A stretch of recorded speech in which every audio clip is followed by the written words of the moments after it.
अवांजी समातुन ताईं radio voice of Sindh London.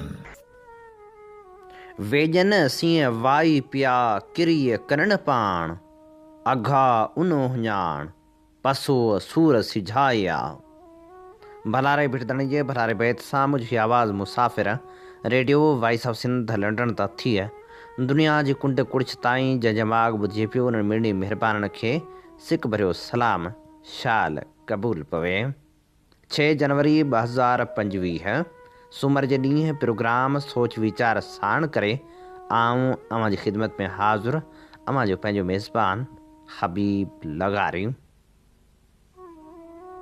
Programme जी शुरूआत में अवां लही आई दुआ त शाल जितो जो सुख सलामती सां जो कॾहिं बि ॾुखियो ॾींहुं न ॾिसो ऐं कॾहिं बि अवां जूं मुर्कूं मेरियूं न थियनि। दुनिया जी कुंड कुड़छ में जिते बि रहो सिंध लाइ सिंध वासियुनि लाइ ऐं दुनिया जे मज़लूम माण्हुनि लाइ जा खोड़ींदा रहो।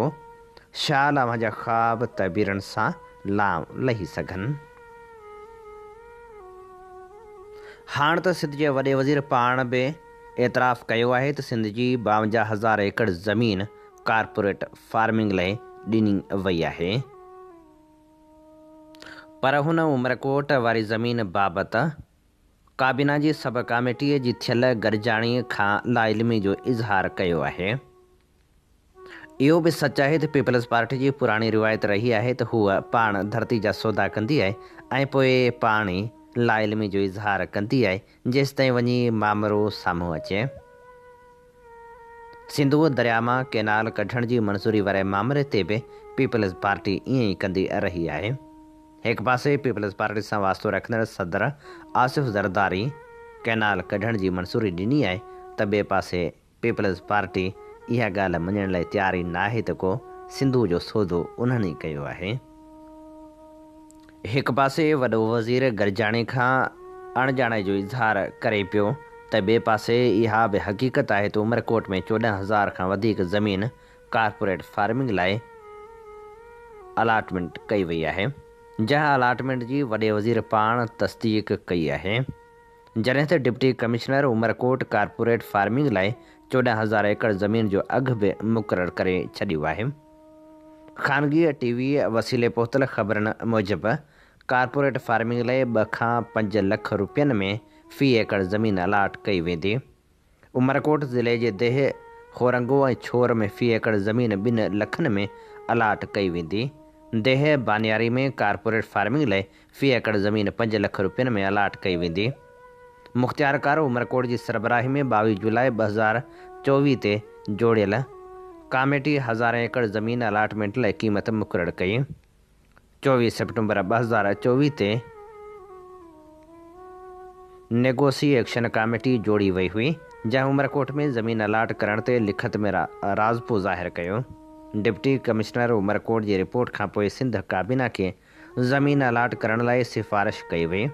सिंध काबीना जे गुज़िरियल इजलास में सूबाई घरू पार्लियामानी मामलनि ऐं कानून वारे वज़ीर जी सरबराही में कमेटी जोड़ी वई, जंहिंजो इजलास बि 2 जनवरी 2025 ते थियो। काबीना जी 5 रुकनी सब कमेटी जे इजलास में कारपोरेट फार्मिंग लाइ ज़मीन अलाटमेंट वारे मामले जो जाइज़ो वरितो वियो, जंहिंमें 9 खातनि जे सेक्रेटरियुनि ऐं 2 कामरनि खे बि घुरायो वियो हो। जॾहिं त उमरकोट जे DC पिणु वीडियो लिंक वसीले इजलास में शिरकत कई हुई। इहो इजलास इन लाइ कोठायो वियो हो त जीअं उमरकोट जी ज़मीन कारपोरेट फार्मिंग लाइ ॾेई सघिजे। उमरकोट में 14,000 खां वधीक ज़मीन कारपोरेट फार्मिंग लाइ ॾिनी पई वञे। उमरकोट बेराजी इलाइक़नि जो पुछड़ी वारो इलाइक़ो आहे। जेकॾहिं ॾिसिजे त हिन इलाइक़े में वारियासी ज़मीन हुजण जे करे पाणी जी खोड़ त सदाईं रही आहे, पर मथां जेकॾहिं 14,000 खां वधीक ज़मीन अलाट कई वेंदी त इन्हीअ जी पोखी लाइ पाणी किथां ईंदो, इहो बि सवालु आहे।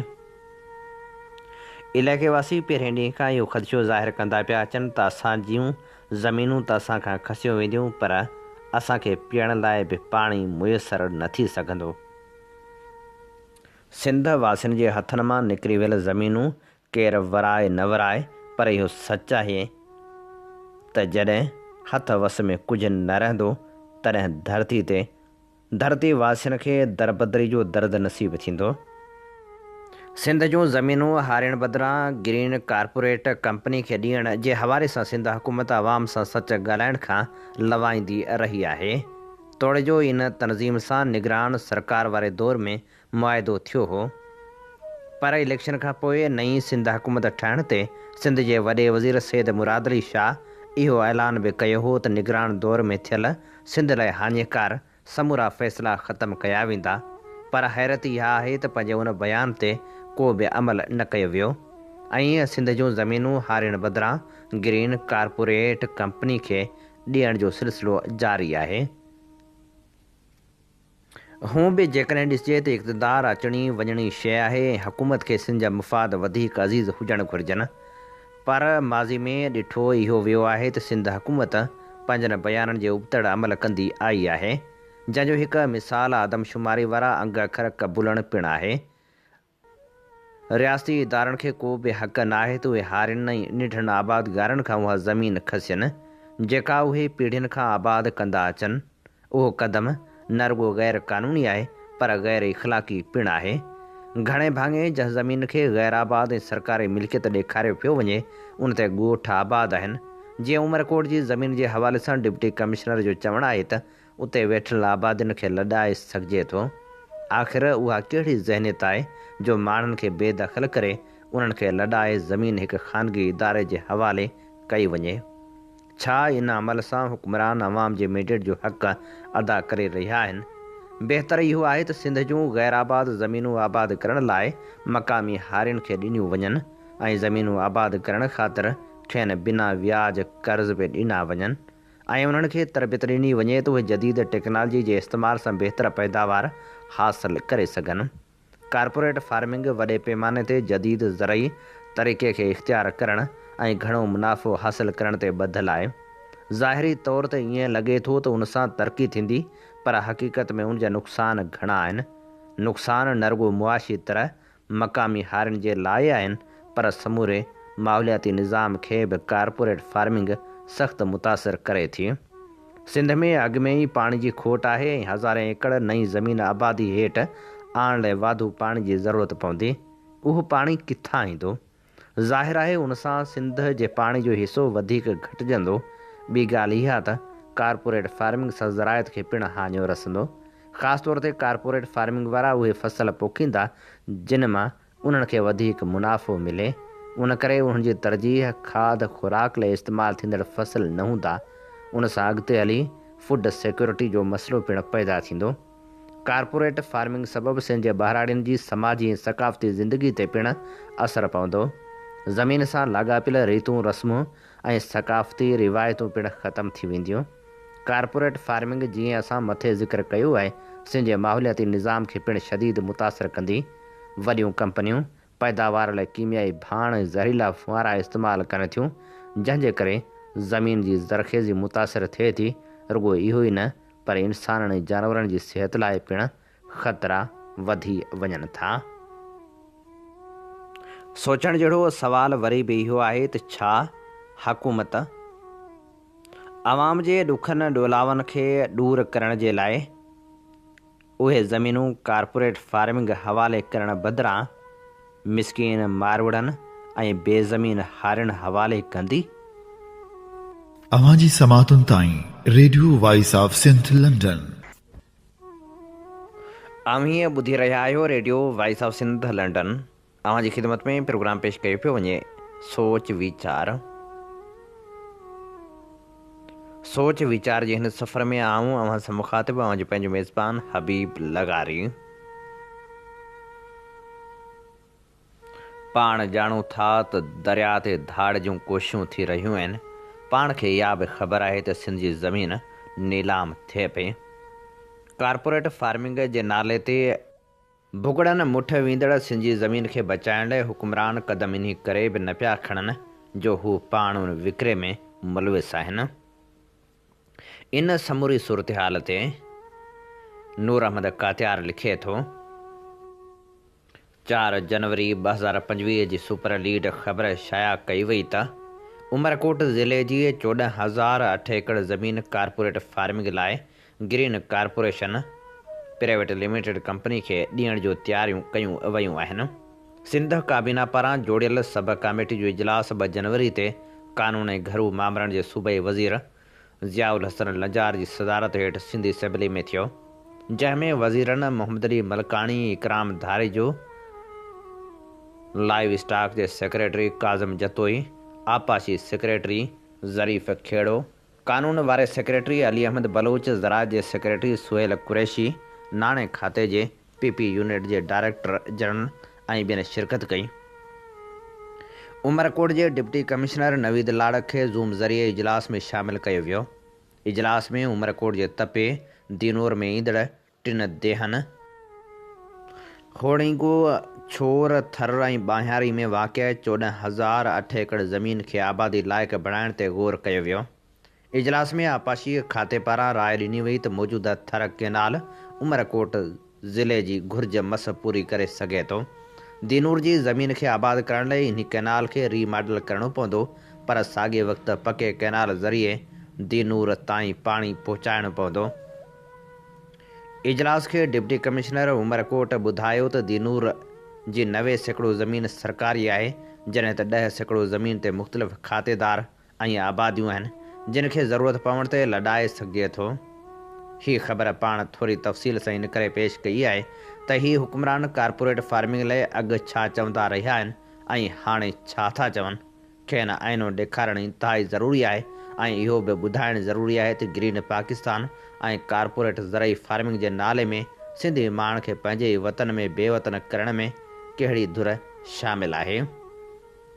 मुंहुं पक सुञाता पंहिंजा हुआ के धारियुनि सां गॾु धाड़े में सिंध जी गुज़िरियल निगरान हुकूमत, जंहिंजो निगरान वॾो वज़ीर जस्टिस रिटायर्ड मक़बूल बाक़िर हो, उन सिंध जी 52,713 एकड़ ज़मीन ग्रीन कारपोरेट कंपनी खे ॾियण जो फ़ैसिलो कयो हो। वज़ीरला हाउस प्रेस रिलीज़ कढी ॿुधायो त पंजाब में कारपोरेट एग्रीकल्चर फार्मिंग जे कामयाब पायलट प्रोजेक्ट खां पोइ सिंध हुकूमत ऐं कंपनी जे विच में मुआहिदो थियो आहे। हीअ कंपनी मुल्क जे समूरनि सूबनि में कारपोरेट एग्रीकल्चर फार्मिंग करे रही आहे। उन ख़बर जा तफ़सील ॾींदे रोज़ानी डान अख़बार रिपोर्ट कयो त सिंध जे खैरपुर ज़िले में 28,000 एकड़, थरपारकर में 10,000 एकड़, दादू में 9,805 एकड़, ईअं ज़िले ठटे, सिजावल, बदीन ऐं ॿिनि ज़िलनि में ज़मीन ॾियण जो फ़ैसिलो कयो वियो। निगरान हुकूमत चयो त इन ॻाल्हि खे यकीनी बणायो वेंदो त कंहिं ॻोठ, कची आबादी, पाड़े, आर्ज़ी पनाहगाह, चरागाहनि, आबादी, इम्कानी कोयले जे इलाइक़नि, कंहिं बि अवाम लाइ मख़सूस कयल ज़मीन जे इस्तेमाल ते ग़ौर न कयो वेंदो। Project, motorways, super highways, national highways, रस्ता, जेल, रेलवे लाइनूं, आपाशी चैनल, झंगली जीव जूं पनाहगाहूं, पार्क, जबल, विरसे जा माग, मज़हबी माग, कब्रिस्तान, ॿेलनि जी ज़मीन, बंजर ज़मीनूं, आबी ज़मीनूं, सामुंडी किनारा, दरिया जा डेल्टा, तारीख़ी वाटरवेज़, अहम हिफ़ाज़ती जायूं, बंदरगाहूं ऐं सामुंडी हदूं शामिल न हूंदियूं। बादशाह हुक्मरान पारां उमरकोट जो मुक़ररु डिप्टी कमिश्नर नवीद लाड़क बादशाही हुकुम जारी करे थो त जंहिं माण्हुनि जा ॻोठ ऐं खाते वारियूं ज़रई ज़मीनूं बि हिन मनसूबे में शामिल थी वियूं त उन्हनि माण्हुनि खे लॾाए ऐं ज़मीनूं ख़ाली कराए सघजनि थियूं। सिंध हुकूमत मथे ॼाणायल माग, मकाननि, कब्रिस्तान, झंगली जीव जे बचाव जी बि ॻाल्हि कई आहे त उन्हनि खे नुक़सानु न पहुचाए वेंदो, पर इहा ॻाल्हि हर बाशऊर माण्हू सम्झी सघे थो त हुक्मरान ॻाल्हियूं हिकिड़ियूं ऐं वरी अमल सरासर उन जो उबतड़ कंदा आहिनि। कारपोरेट फार्मिंग जो मामिलो पंजाब में बि आहे, पर उन में घणो इलाइक़ो सराइकी वसेब जो आहे, जिते सराइकी अलॻि सूबे जी घुर कनि था। सिंध जी निगरान हुकूमत वांगुरु पंजाब जी निगरान हुकूमत मार्च जे महीने में सूबे जे 3 ज़िलनि बखर, खुशाब ऐं साहिवाल जी 45,267 हेक्टर ज़मीन कारपोरेट एग्रीकल्चर फार्मिंग लाइ ॾियण जो कंपनी सां मुआहिदो कयो।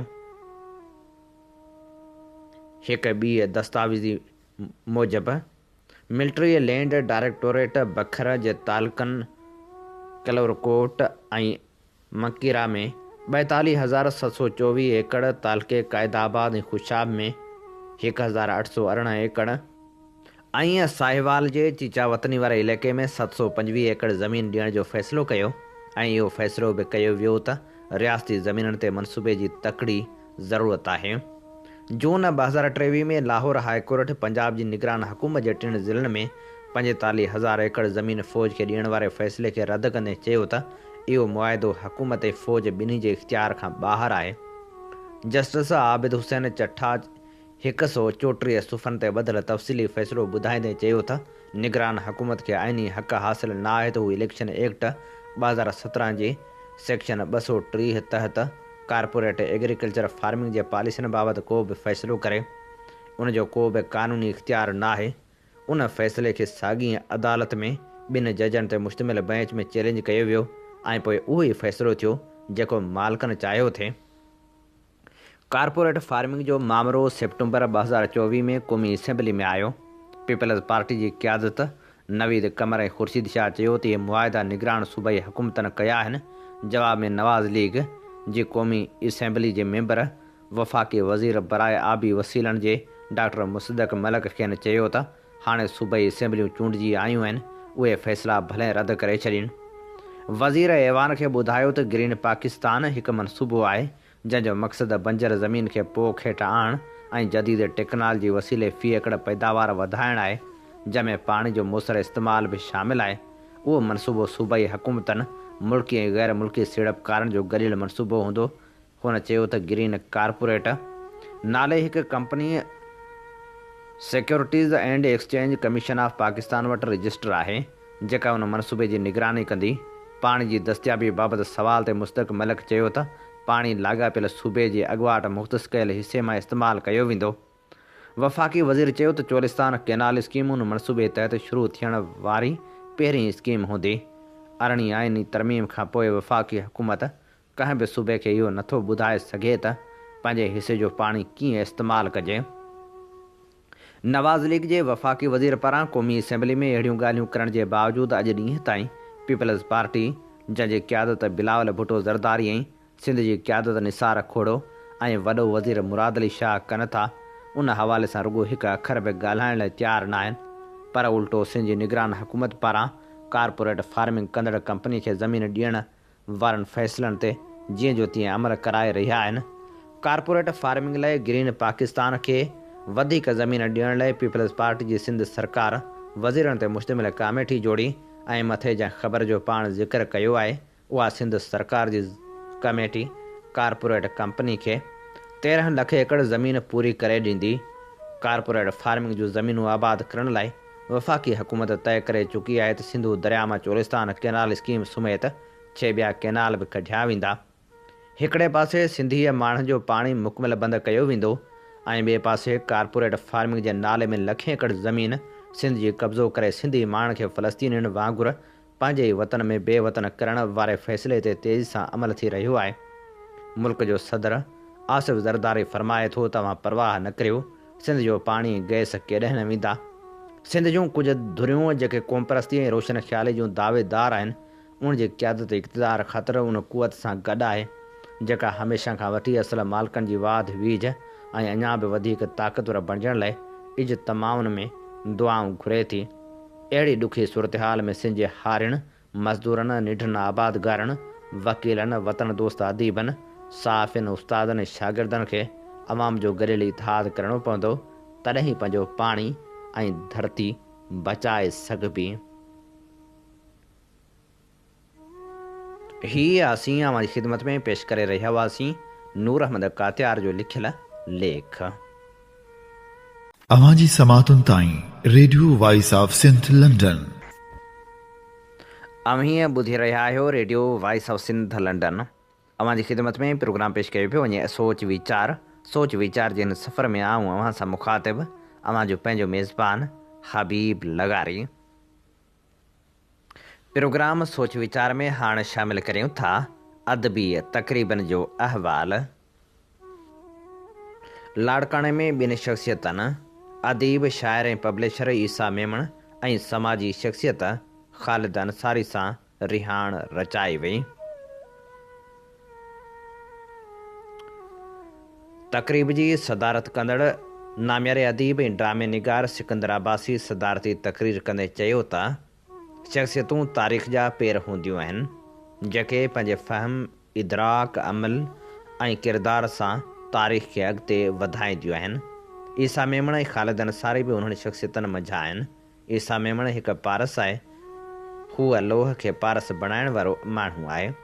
ईसा जेकॾहिं सियासत में पेर पाए थो त क़ौमी सियासत निखरी पवे थी। जेकॾहिं हू अदब में कमु करे थो त अदब खे 4 चंड लॻी था पवनि। ख़ालिद अंसारी समाजी ख़िदमतगार शख़्स आहे। हीअ ततीअ तोड़े थधी में समाज जी बहितरी लाइ लुछंदो ऐं लोचींदो रहे थो। अहिड़नि ख़्यालनि जो इज़हार हुन लाड़काणे में कोठायल तक़रीब खे ख़िताब कंदे कयो।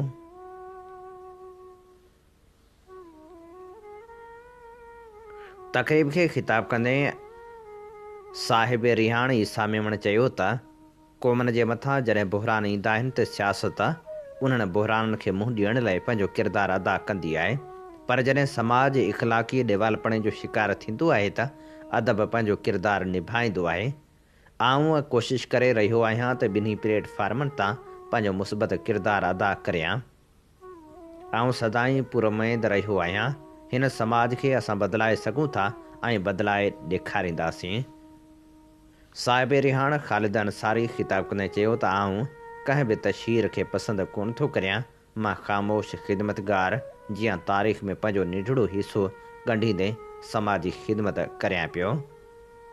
प्रोग्राम जे मेज़बान फ़क़ीर दाऊद मेमण आजियाणे जी तक़रीर कंदे चयो त असांजो भिटाई ऑर्गेनाइज़ेशन निज लतीफ़ शनासी लाइ जोड़ियल आहे।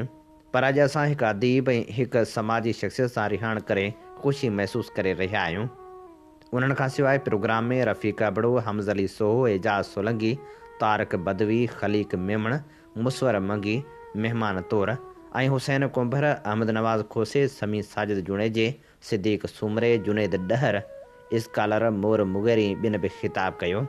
हिन प्रोग्राम जी कार्रवाई उस्ताद गुल दायो हलाई, जॾहिं त जिन अहम शख़्सियतनि शिरकत कई उन्हनि में ममताज़ जोयो, आगा सोराब मीराणी, गदा हुसैन जतोई, सईद मीराणी, मंज़ूर शेख, यूनस तुनियो, हुबदार लाशारी ऐं सदरदीन भट्टी शामिल हुआ।